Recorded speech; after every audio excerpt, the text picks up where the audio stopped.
Assalamualaikum warahmatullahi wabarakatuh. Hari ini saya nak buat satu ulasan tentang perlawanan di antara Johor Darul Takzim menentang Pahang, yang mana pada perlawanan ni Johor menang dengan gol 3-2. Okey, saya mulakan dengan pasukan Johor. Kelebihan dan kekuatan pasukan Johor semalam adalah terletak di bahagian tengah dan juga serangan mereka pada 30 minit yang pertama. Apabila bahagian tengah dan bahagian serangan berjaya mendominasi seluruh perlawanan pada 30 minit yang pertama, dan mereka juga berjaya memanfaatkan peluang tersebut dengan menjaringkan 3 gol dalam masa 30 minit sahaja.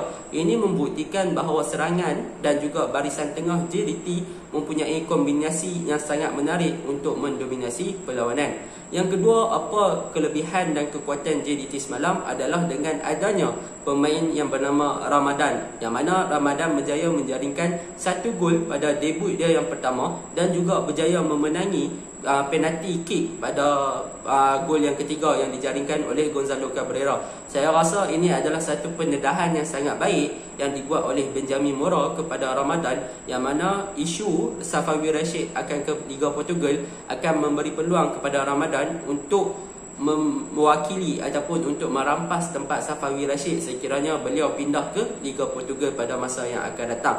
Okey, untuk kelemahan dan kekurangan JDT kita dapat lihat pada 30 minit awal yang pertama mereka sangat fokus dan mendominasi, tetapi selepas 30 minit tersebut mereka sedikit alpa dan lalai sehingga Pahang berjaya memanfaatkan peluang tersebut dengan menjaringkan 2 gol mudah melalui Faisal Halim yang terus-menerus melakukan pressure ke arah Farizal, dan Farizal yang sedikit lalai telah melakukan kesilapan kecil yang menyebabkan gol dijaringkan oleh Faisal Halim. Manakala untuk gol yang kedua oleh Herod Golon adalah satu set piece yang sangat menarik daripada pasukan Pahang apabila Herod Golon dengan mudah menanduk bola itu ke arah gawang JDT. Okey, itu sahaja untuk pasukan Johor Darul Takzim. Untuk pasukan Pahang, kita mulakan dengan kelemahan dan kekurangan. Kemungkinan besar kelemahan mereka yang utama, mereka merasai kehilangan Muhammadur Sumareh dan Ivan Carlos pada separuh masa yang pertama. Yang mana kita tahu isu Muhammadur Sumareh ni dikaitkan dengan perpindahan ke Selangor dan juga ke JDT, yang menyebabkan beliau hilang daripada radar untuk training dalam Liga Super buat masa terdekat ni. Jadi Dollah Saleh terpaksa mengubah rancangan beliau untuk tidak menurunkan Muhammadur Sumareh yang hilang dalam radar. Itu sedikit sebanyak memberi impak kepada pasukan Pahang. Yang kedua, untuk kelemahan dan kekurangan pasukan Pahang adalah mereka terlalu tidak yakin pada awal 30 minit yang pertama. Sebab apa? Sebab mereka telah dibolosi dengan 3 gol pada 30 minit yang pertama. Tetapi dengan adanya Faisal Halim yang tak berputus asa dan menunjukkan keyakinan yang tinggi, mereka berjaya mendapat keyakinan balik untuk lawan Johor Darul Takzim. Dengan skuad macam tu, bukannya senang nak lawan Johor Darul Takzim, susah kot.